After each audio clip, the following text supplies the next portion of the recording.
오늘 우리가 함께 나눌 말씀은 히브리서 3장 말씀입니다. 히브리서 3장 7절부터 19절까지의 말씀입니다. 히브리서 3장 7절부터 19절까지입니다. 다 찾으신 줄로 알고 제가 한 절 여러분이 한 절 교독하도록 하겠습니다. 그러므로 성령이 이르신 바와 같이 오늘 너희가 그의 음성을 듣거든 광야에서 시험하던 날에 거역하던 것 같이 너희 마음을 완고하게 하지 말라. 거기서 너희 열조가 나를 시험하여 증험하고 40년 동안 나의 행사를 보았느니라. 그러므로 내가 이 세대에 노하여 이르기를 그들이 항상 마음이 미혹되어 내 길을 알지 못하는도다 하였고 내가 노하여 맹세한 바와 같이 그들은 내 안식에 들어오지 못하리라 하였다 하셨느니라.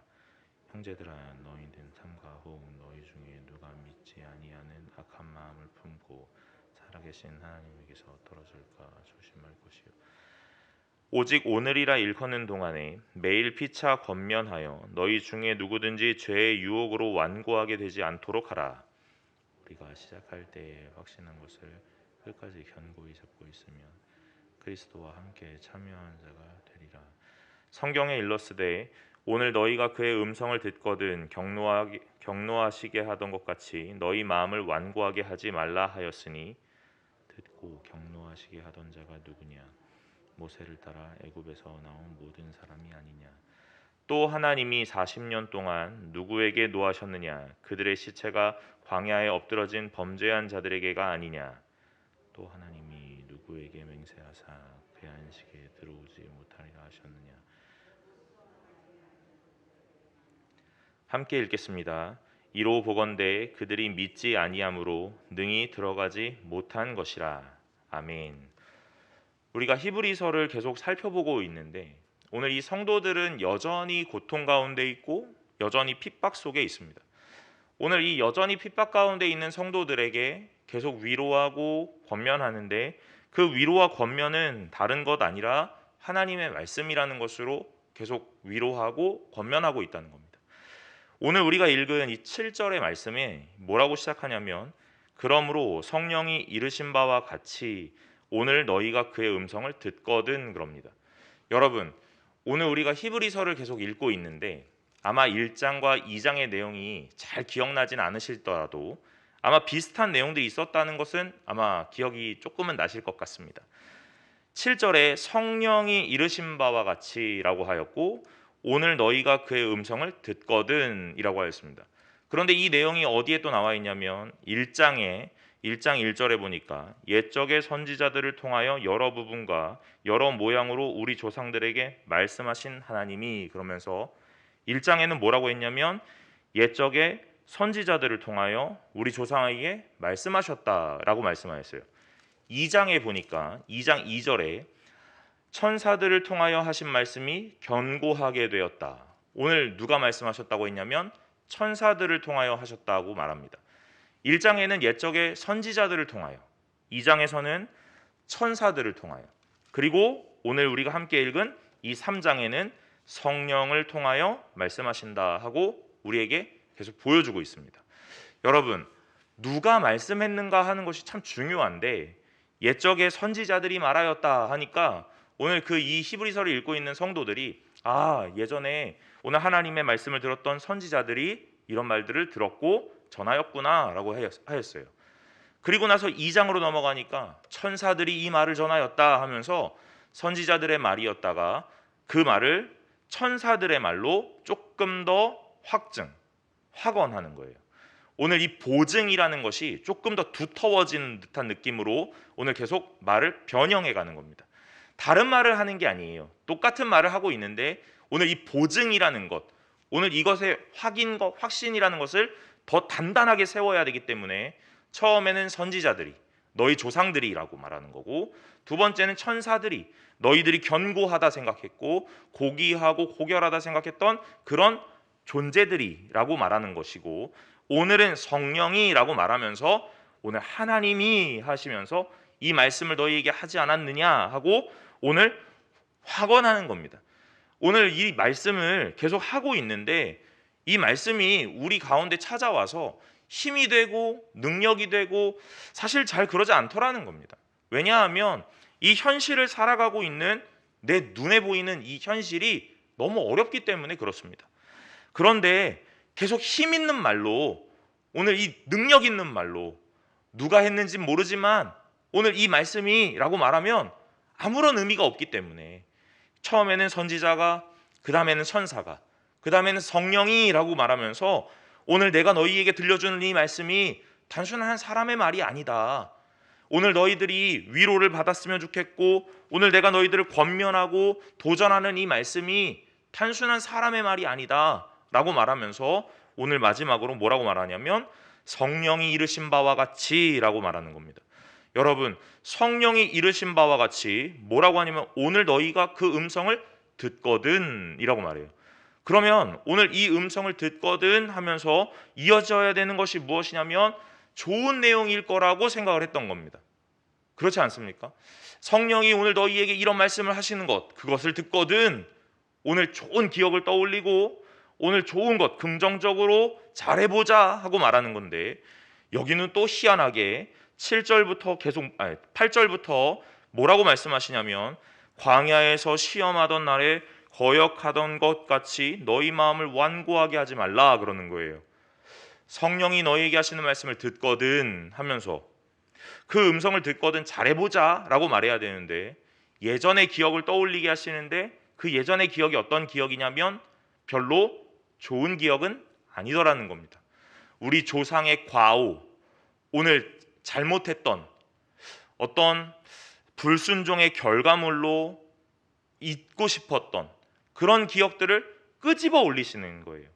광야에서 오늘 하나님을 시험했던 오늘 너희 조상들 그 마음이 참 완고했던 그래서 9절에 거기서 너희 열조가 나를 시험하여 증언하고 40년 동안 나의 행사를 보았느니라 보고도 믿지 못하고 시험하던 너희 조상들 기억나는가?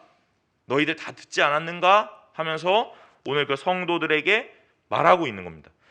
여러분 위로하고 권면하려면 잘하고 있어 괜찮아 라고 말해줘야 될 것 같은데 오늘 이 말씀이 뭘 끄집어 올리냐면 예전에 우리 조상들이 실수했던 부분들을 끄집어 올린다는 거예요. 왜 그렇습니까? 왜 그런 것 같습니까? 오늘 저도 이 말씀을 읽으면서 하나님이 우리에게 위로하시고 권면하시고 응원하시려면 좋은 기억들, 예전에 우리가 응답받았던 기억들, 하나님을 만났던 기억들, 성령 충만 받아서 오늘 우리가 은혜로 산다라고 고백했던 여러 가지의 기억들을 끄집어 올리셔서 다시 한번 불타오르게 만드셨으면 너무 좋았겠다라는 생각이 드는데 그와 반대로 희한하게도 오늘 우리가 실수했던 부분들을 끄집어 올리신다는 거예요. 여러분 왜 그렇습니까? 왜 그런 것 같으십니까? 오늘 이 말씀을 묵상하면서 제가 생각했던 것은 다른 것 아니라 우리의 마음이 매 순간마다 이러한 상태이기 때문이지 않을까라는 생각을 해봅니다. 좋은 상태는 사실 많이 없고 매 순간마다 시험하고 하나님을 의심하고 오늘 매 순간마다 불평하고 불만하는 시간들이 매 순간마다 펼쳐져 있기 때문인 것 같습니다. 그래서 오늘 이 광야에서 시험했던 하나님의 하시는 일들을 눈으로 보았으면서도 오늘 하나님을 의심했던 너희 조상들을 끄집어 올리셔서 뭐라고 하시냐면 그 조상들은 눈으로 보면서도 의심을 했다는 거예요. 그러니까 너희들이 지금 잘못하고 있는 것은 아니다라는 것을 말하고 있는 겁니다. 여러분 예전에 우리가 이런 말씀을 읽으면 항상 뭐라고 말씀을 듣냐면 그 광야에서 하나님 앞에 축복을 받았던 조상들을 보아라 이렇게 해요. 오늘 그 광야에서 하나님의 은혜를 누렸던 그 조상들을 기억해 보아라. 오늘 그 조상들은 무언 것들을 다 누렸었는데 왜 지금 당장 너희들은 이런 것들을 하지 못하는가? 오늘 우리가 들었던 말씀이 비단 이런 모양이 아니었는가 하는 생각을 해봅니다. 그런데 하나님이 우리를 위로하시는 방법은 무엇이냐면요, 예전의 조상들이 어땠냐면 믿음이 좋지 않았다는 거예요. 광야에서 하나님이 베푸셨던 많은 은혜와 기적들을 눈으로 보았음에도 불구하고 의심했다는 겁니다. 계속 시험했다는 거예요. 눈으로 보면서도 믿지 못하였다는 거예요. 그러니까 지금 너희들이 이 믿음 안에서 겪고 있는 시련이든 고난이든 어려움은 다 겪고 있는 거다. 그러니까 너무 좌절하지 말고, 너무 낙심하지도 말고 오늘 하나님을 잘 바라보아라 하고 말씀하시는 겁니다. 예전에 너희 조상들이 믿음이 대단하지 않았거든. 왜냐하면 매 순간마다 베풀었던 나의 기적을 보면서도 의심했다는 거예요. 오늘 그런 조상들이 너희 앞에 있었지만 그 조상들을 하나님이 포기하지 않았다. 오늘 그 조상들을 끝까지 부르셔서 끝까지 그 가나안 땅으로 입성하게 하시고, 오늘 하나님이 끝까지 그를 포기하지 않으셔서 오늘 그의 왕실의 혈통과 모든 것들을 이어가셔서 그 혈통으로 인하여 예수 그리스도를 보내시는 하나님의 놀라운 일을 성취하시고 오늘 모든 계획을 이루셨다 하는 거예요. 누구를 통하여? 매 순간마다 의심했던, 매 순간마다 나를 시험했던 너희 조상들을 통하여. 그러니까 오늘 이 신앙생활을 하면서 좌절하고 넘어지고 잠깐 주저앉고 있던 오늘날 우리들, 그러니까 좌절하지 마라, 실망하지도 마라, 자책하지 마라. 왜냐하면 너희 조상도 그러했거든 라고 말하는 겁니다. 오늘 우리 조상이 그러했습니다. 그래서 오늘 우리가 이것들을 기억하면서 위로를 삼는 거예요. 우리 조상도 그러했는데 지금 나의 모양은 어떠한가? 우리 조상이 그러한 모양 속에서도 하나님이 포기하지 않으셨거늘 오늘 나의 모양이 어떠하든지 하나님은 포기하지 않으실 거다 하고요. 오늘 우리 조상을 통하여 끝까지 하나님이 포기하지 않으셔서 그의 계획과 언약을 성취하셨던 것, 오늘 나의 인생을 통하여 하나님이 끝까지 이루어 가실 것이다 하는 것들로 굳게 붙잡으라 하는 내용이에요. 여러분, 오늘 우리 앞에 너무 잘난 사람이 있으면 오늘 우리는 주눅들기 마련입니다. 그렇지 않습니까? 저는 형제가 없는데 형제들이 이제 제 친구들 중에도 주변에도 형제가 있는 사람들이 있잖아요. 형이 너무 잘나면 이 동생은 주눅들기 마련이에요. 우리 어머니들 뭐라고 합니까? 야, 너네 형을 좀 봐라 이렇게 말하지 않습니까? 또 저는 이제 형제가 없으니까 이런 예를 많이 들지요. 엄마 친구 아들, 너무 잘난 엄마 친구 아들 두면 제가 피곤한 겁니다.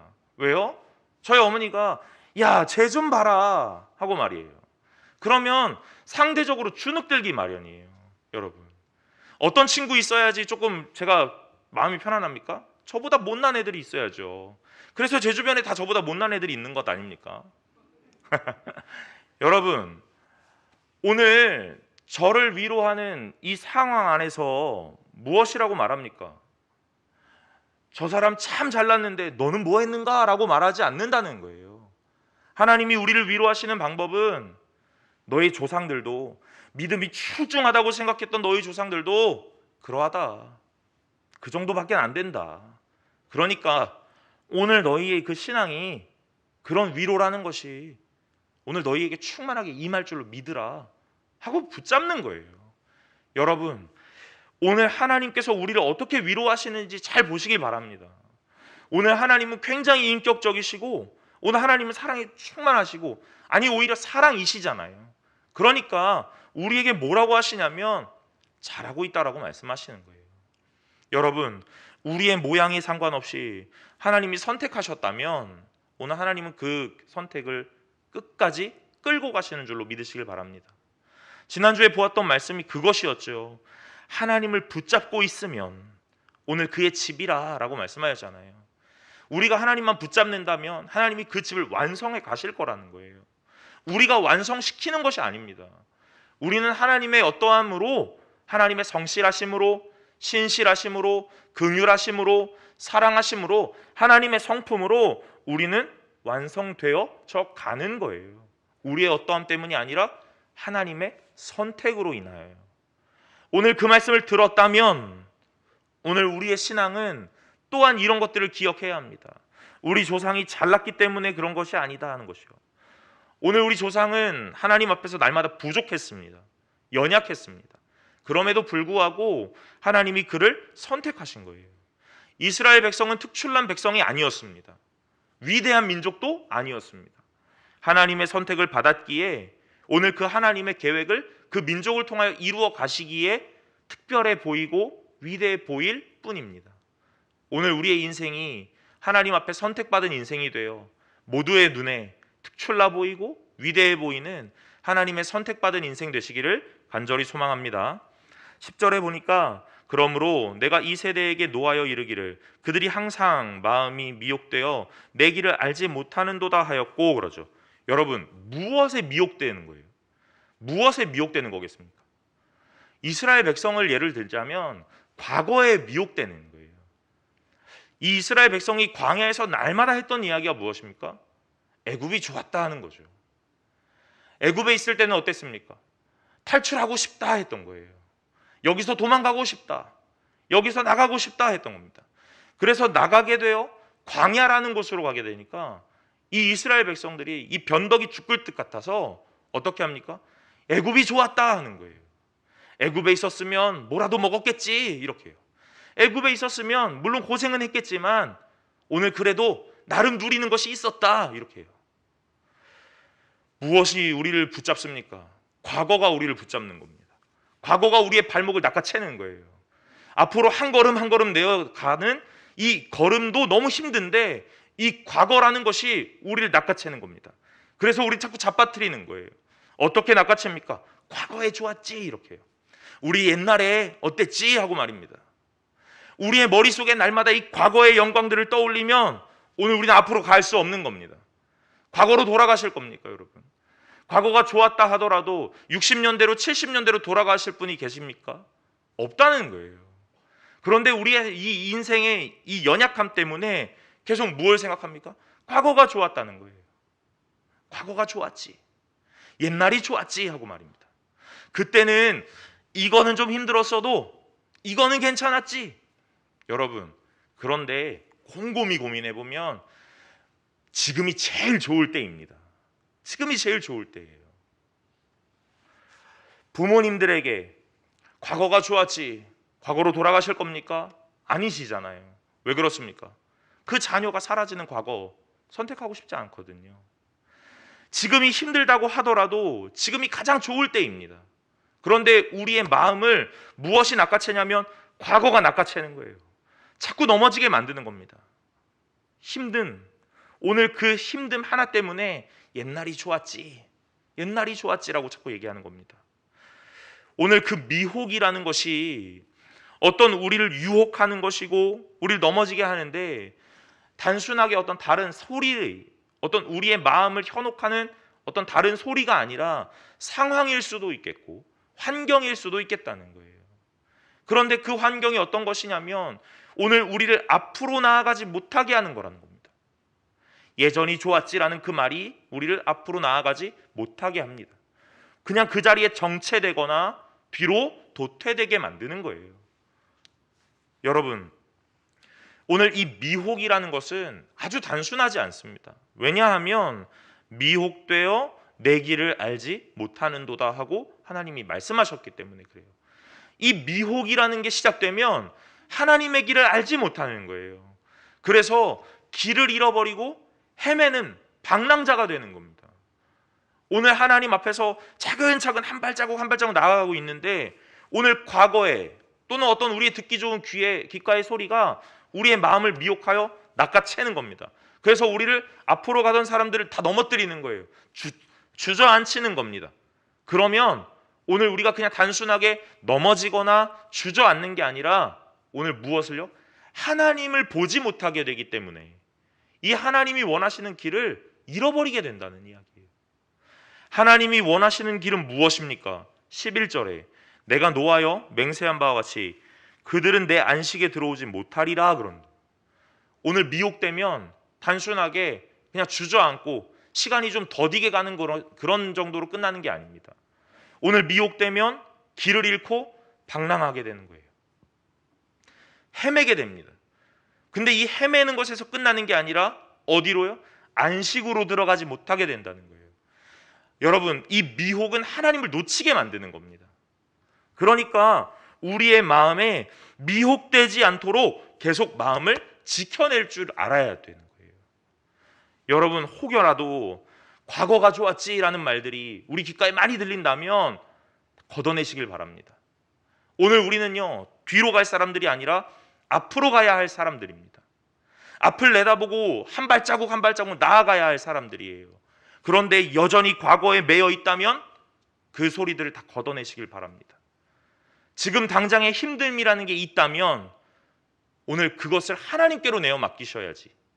이 힘듦 때문에 뒤로 돌아가자 한다면 그처럼 어리석고 그처럼 무지한 일이 없다는 겁니다. 오늘 하나님 앞에서 우리의 마음이 미혹되지 않도록 잘 지키시기를 간절히 소망합니다. 12절에 형제들아 너희는 삼가 혹 너희 중에 누가 믿지 아니하는 악한 마음을 품고 살아계신 하나님께서 떨어질까 조심할 것이요 그러죠. 미혹되었다, 길을 알지 못하였다, 안식에 들어가지 못한다. 그러면서 12절에 뭐라고 하십니까? 믿지 아니하는 악한 마음 품고 하나님에게서 떨어질까 조심하라. 미혹되었다, 길을 잃었다, 안식에 들어가지 못하였다. 이 말이 믿지 않았다라는 거예요. 믿지 않았다라는 겁니다. 오늘 우리가 과거의 영광에 붙잡혀서 하나님 앞에서 내 마음이 미혹되었다면 믿음이 없는 겁니다. 오늘 우리는 하나님께서 앞날을 다 준비하시고 예비하셨을 거라고 분명하게 믿고 아멘하지요. 그런데 오늘 우리가 이 앞을 바라보지 못하고 미혹되는 것이 바로 이 과거의 영광에 매이는 겁니다. 그때가 좋았지 하고 말이에요. 그때가 좋았지라는 말은 왜 나오는 겁니까? 앞에 있는 일들, 앞으로 펼쳐질 일들의 신뢰라는 것이 없기 때문이겠지요.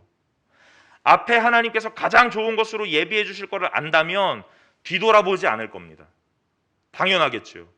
그런데 이 앞날을 예상하지 못하고 믿지 못하고 신뢰하지 못하니까 자꾸 뒤를 돌아보는 거예요. 그때 괜찮았는데 하고 말입니다. 우리는 앞날을 믿지 못한다는 것, 예견하지 못한다는 것, 그냥 단순하게 앞을 바라보지 못하는 것이 아니라 이 앞에 있는 상황들을 준비하시고 예비하실 하나님에 대한 신뢰에 대한 도전이라는 거예요. 광야에서 이스라엘 백성이 불평했던 일들이 다 그런 일이었습니다. 먹을 것이 없다. 하나님이 주시겠지요. 마실 물이 없다. 하나님이 예비하시겠지요. 그런데 오늘 이스라엘 백성은 우리를 줄여서 여기서 죽게 할 것이냐? 이렇게 묻는 거예요. 오늘 우리에게 물을 주지 않아 목말라 죽게 할 것이냐? 이렇게 묻는 겁니다.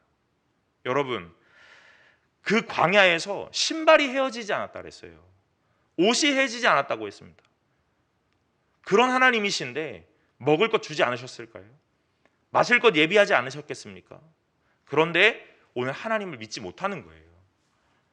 그 한치 앞을 바라보면서 하나님 믿지 못하니까 여기서 굶겨 죽일 것이냐, 여기서 목말라 죽게 만들 것이냐 하고 하나님 앞에 불평불만하는 겁니다. 하나님을 믿지 못하니까 이 앞을 보지 못하는 겁니다. 하나님을 믿지 못하니까 앞도 보지 못하는데 자꾸 뭐만 보냐면 뒤만 바라보는 거예요.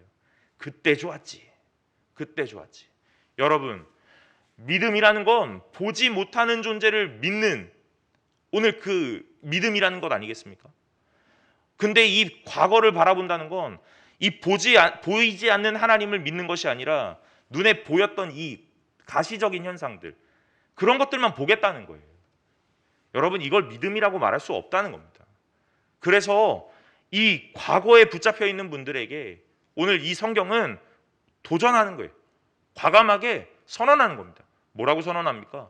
믿음이 없다, 이렇게 말합니다. 과거를 바라보는 자들이여 믿음이 없다. 과거를 바라보는 자들이여 너희들 길을 잃었다. 과거를 바라보는 자들이여 오늘 안식에 들어가지 못한다. 과거를 바라보는 자들이여 너희는 악한 마음을 품었다. 하나님께서 떨어졌다. 이렇게 성경이 선언하는 거예요. 성도들에게 도전하는 겁니다. 뭐라고요? 뒤돌아보지 말고 앞을 바라보라. 뒤돌아보지 말고 과거에 매이지 말고 앞으로 일하실 하나님을 믿으라. 신뢰하라. 과거에 너희들을 그렇게 인도하셨다면 앞으로도 너희를 인도하실 테니 그 하나님을 붙잡으라 하고 말입니다. 그런데 그 조상들도 실패했다는 겁니다. 이 얘기 왜 하는 거예요? 오늘 지금 너희들이 잠깐 주저앉았더라도 괜찮다고 말하는 겁니다. 왜요? 그 조상들도 다 실패했는데 하나님의 선택으로 오늘 끝까지 끌고 가시는 하나님이 계신다는 거죠. 그러니까 지금 잠깐 주저앉았더라도, 실망했더라도, 넘어졌더라도 오늘 하나님이 너를 포기하지 않으시고 끝까지 끌고 가실 거니까 하나님을 바라보라, 믿으라, 오늘 하나님을 붙잡으라 하고 말씀하는 겁니다. 여러분, 히브리서를 읽다 보니까 너무 어려운 말씀 같았는데 앞에서 했던 이야기가 뒤에서 또 나오고 앞에서 했던 이야기가 뒤에서 또 나오는 겁니다. 하나님을 붙잡으라, 이게 무엇이었어요? 2장에서 살펴본 것과 같이, 3장에서 본 것과 같이 오늘 무엇입니까? 예수를 깊이 생각하라, 더욱 유념함으로 흔들리지 않도록 하라. 오늘 그 말 아니겠습니까? 하나님을 붙잡으시는 것이 더욱 유념함으로 오늘 우리의 마음이 흔들리지 않게 되는 것, 하나님을 붙잡는 것이 다른 것 아니라 아버지 하나님을 더 깊이 생각하는 것. 오늘 그래서 아버지 하나님 앞에서 믿음 있는 자로 살아갈 수 있는 귀한 자들 되시기를 간절히 소망합니다. 13절에 오늘 일컫는 동안에 매일 피차 권면하고 너희 중에 누구든지 죄의 유혹으로 완고하게 되지 않도록 하라 그럽니다. 여러분, 13절에 뭐라고 하냐면 오늘이라 일컫는 동안에, 오늘이라 일컫는 동안에, 매일이라는 거예요. 매일, 항상. 오늘이라 일컫는 동안에 매일 피차 권면하라 그러죠. 왜 매일입니까? 왜 항상입니까? 우리 마음이 항상 낮아지고 항상 실망하고 항상 좌절하기 때문에 그래요. 오늘 우리가 상황을 딱 맞닥뜨렸을 그때에 오늘 우리의 마음이 단단하게 서 있는 사람 많지 않다는 겁니다. 아니, 거의 없다는 거죠. 아니, 거의 없는 것 아니고 아예 없다는 겁니다. 그렇기 때문에 우리가 매일 권면하고 매일 오늘 이 하나님의 말씀으로 우리를 힘을 삼아야 된다는 이야기예요. 오늘이라 일컫는 동안에 매일 피차 권면하라 그러죠. 이 피차 권면하라라는 게 참 중요한 것 같습니다. 여기서 이 피차라는 게 서로 권면하라라는 의미 아니겠습니까? 근데 이 권면이라는 단어가 여러분 한글로 읽으면 권면하라, 옆에서 조언해주고 이런 말 같은데 오늘 원어를 살펴보니까 위로한다라는 말이에요. 파라클레오라는 말. 이 파라클레오는 파라클레토스라는 이 성령, 보혜사라는 헬라어에서 파라클레토스, 거기서 파라클레오라는 단어가 나왔습니다. 그러니까 이 위로라는 단어는 어원이, 그 단어의 의미의 어원이 성령이라는 거예요. 누가 위로하는 겁니까 그러면? 성령이 위로하는 거죠. 아마 이 당시에 그리스도인들, 이 헬라어를 사용하던 유대인들이 이 말을 들으면 이 말이 어디로부터 왔구나 하는 것들은 당연히 알았을 겁니다. 그러니까 위로는 누가 하는 거냐면 사람이 하는 게 아니라 성령이 하는 거다라는 거예요. 여러분, 우리가 7절 읽었잖아요. 7절 뭐라고 하였습니까? 그러므로 성령이 이르신 바와 같이, 그렇죠? 그리고 오늘 13절에 피차 권면하라 하는 그 말이, 그 권면이 성령이라는 단어에서 온 말이라고 했잖아요. 위로가 무엇입니까? 성령이 우리에게 하시는 말씀이에요. 이 성경 말씀이 오늘날 우리에게 귓가에 들려지는 것이 다른 것 아니라 오늘 성령이 우리의 귓가에 듣게 하시는 말씀입니다. 그러니까 이 말이 위로가 된다는 거예요. 피차 권면하라 라고 말하였어요. 서로 권면하는 겁니다. 여러분, 서로 권면하는데 괜찮아, 잘 될 거야, 이런 사람의 말로 권면하는 게 아니라 성령 하나님의 말로, 이 하나님이 주신 말씀으로 권면하는 거니까 오늘 그 권면이라는 것이 진짜는 어디서 이루어집니까? 교회에서 이루어지는 거죠. 신앙 공동체에서.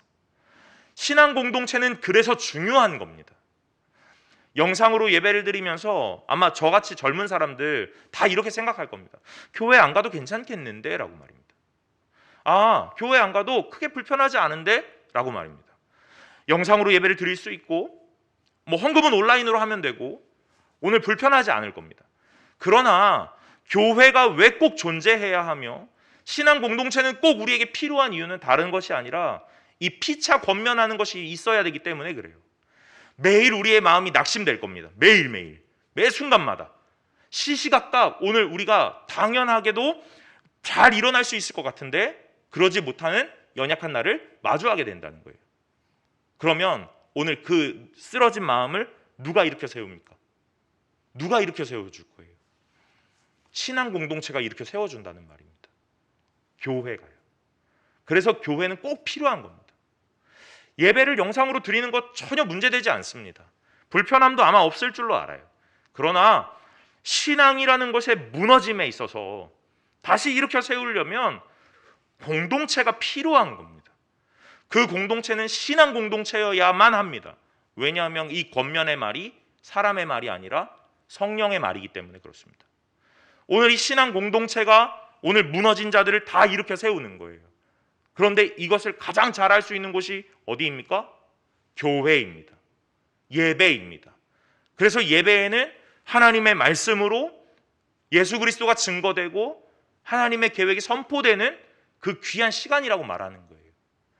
그리고 또한 어디서도 가능하냐면 가정에서도 가능합니다. 신앙의 가정 안에서. 영적 가장이 계시는, 그래서 기도의 터가 되었던 그 가정에서 자녀의 신앙이 무너졌다면 그 신앙의 부모가 그 자녀를 일으켜 세울 수 있어야 합니다. 오늘 가정이 그 기능을 제대로 못한다면 교회가 그 기능을 품어내야 합니다. 그래서 교회는 꼭 존재해야 한다고 말하는 거예요.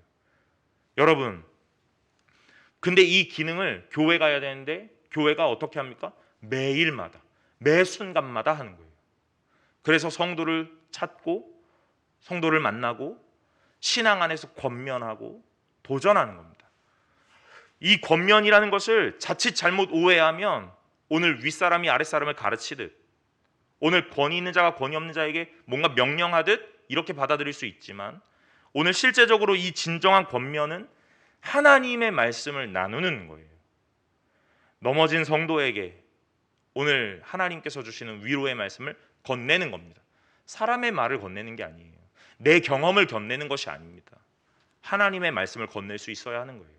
그래야 진짜 일어날 수 있는 단단한 신앙을 가진 성도들로 다시 일어나지는 겁니다. 여러분, 오늘 히브리서의 기자가 오늘 성령이 하시는 말씀이, 그래서 오늘 너희 조상들도 부족했었는데 다 하나님께서 일으켜 세우셨다. 그러니까 너희도 자책하지 말고 자괴감을 갖지 말고 송구스러움을 갖지 말고 다시 일어나라. 왜냐하면 너희도 하나님이 붙잡으셨기 때문에. 그 다음에요, 이 신앙 공동체를 유지하라고 말씀하시는 거예요. 이 교회 꼭 유지해야 한다라고 말씀하십니다. 왜냐하면 하나님의 권면이 이곳에서 일어나기 때문에 그렇습니다. 14절에 우리가 시작할 때에 확신한 것 끝까지 견고히 잡고 있으면 그리스도와 함께 참여한 자가 되리라 그러죠.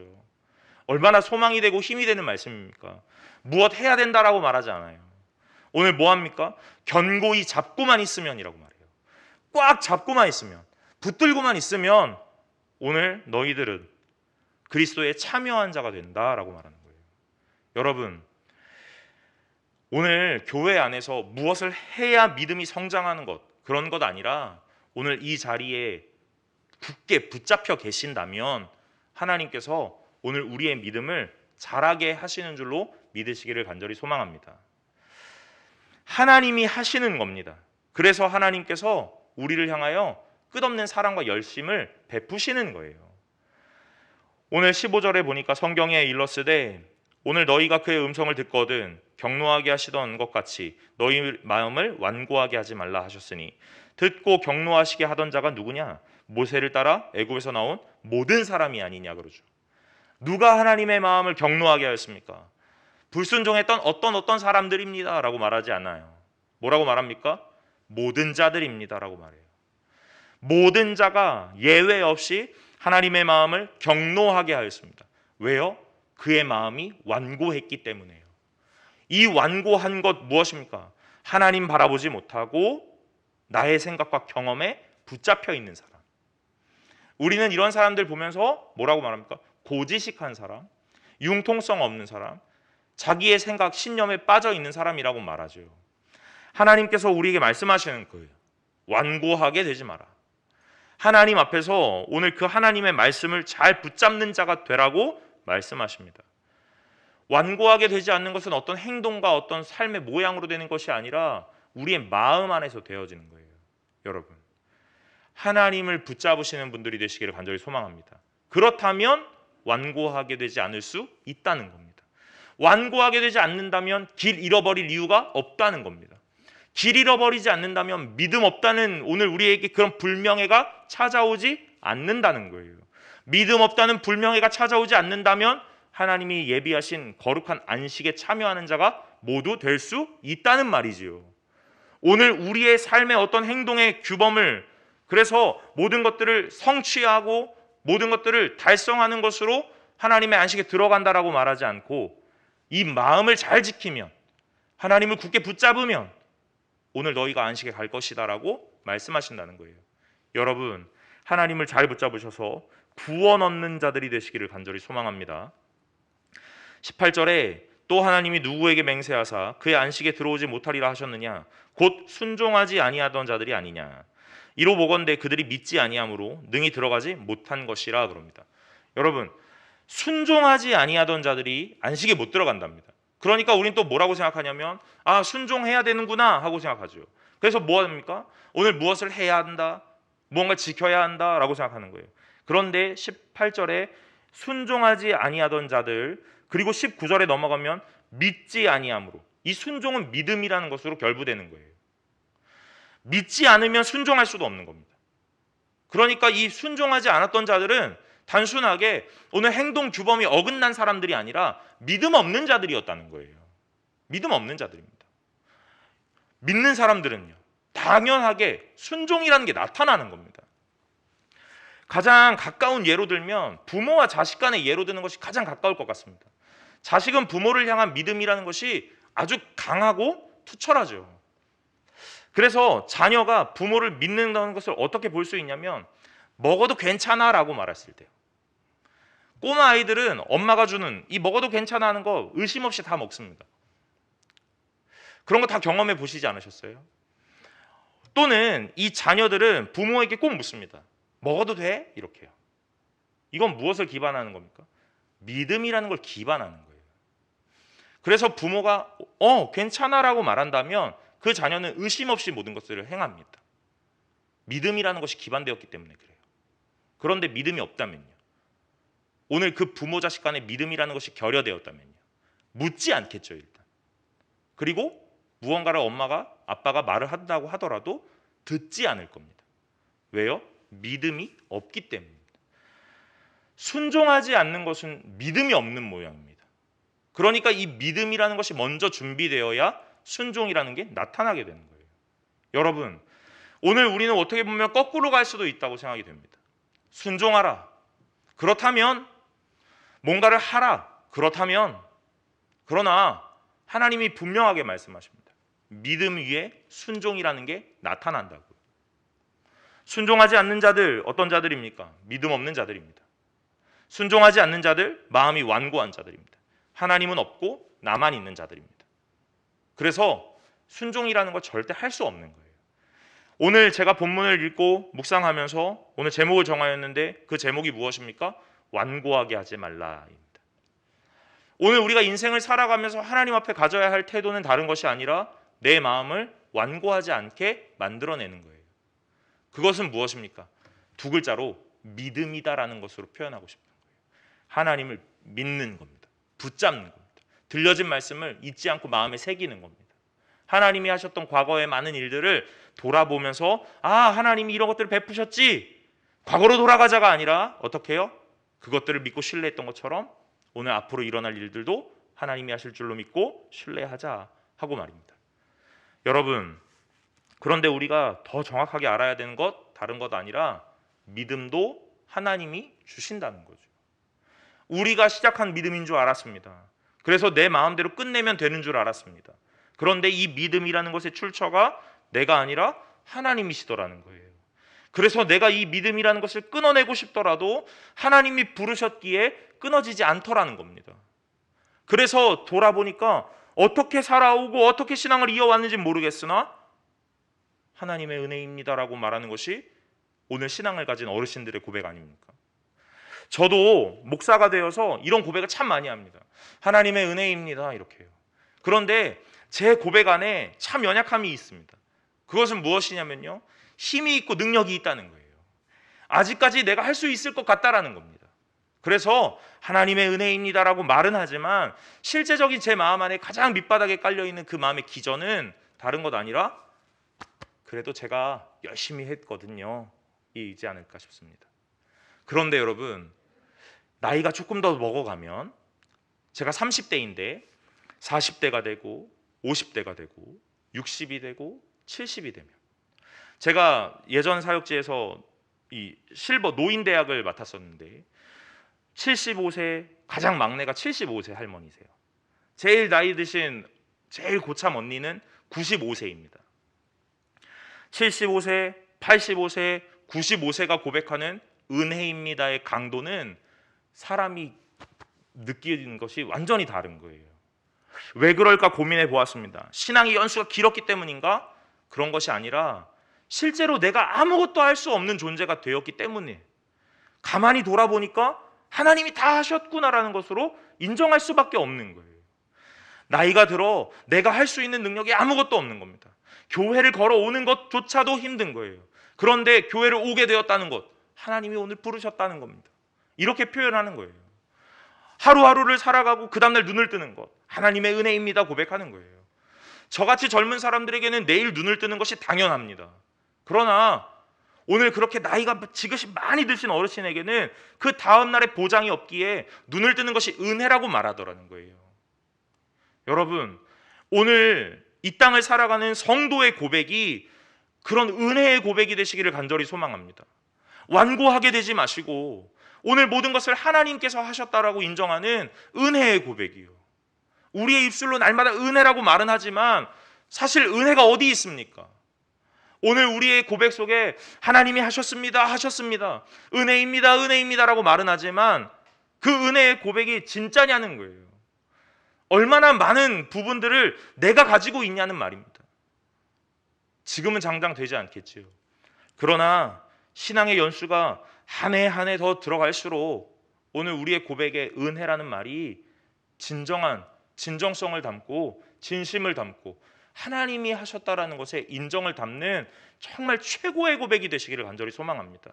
그래서 오늘 우리가 흔히 말하는 성숙한 성도, 성화된 성도, 하나님을 닮아가는 성도, 그 성도는 다른 것이 아니라는 거예요. 하나님이 하셨습니다. 하나님이 하실 겁니다. 지금까지 해 오셨던 하나님이 앞으로도 하실 줄로 믿습니다. 여러분, 우리 교회를 향하여 하나님이 많은 일들을 행하셨지요. 지금 하고 계십니다. 앞으로 하실 것입니다. 우리 눈에 보기에 어떠하든지 그건 상관없지요.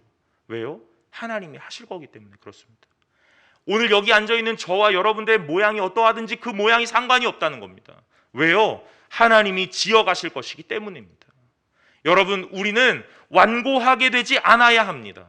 그것이 성도의 모양이라는 거예요. 오늘 이 땅을 살아가시면서 진정한 성도의 모양으로 하나님 앞에 완고하게 되지 마시고 아버지를 붙잡으시는 믿음 있는 저와 여러분들 되시기를 간절히 소망합니다.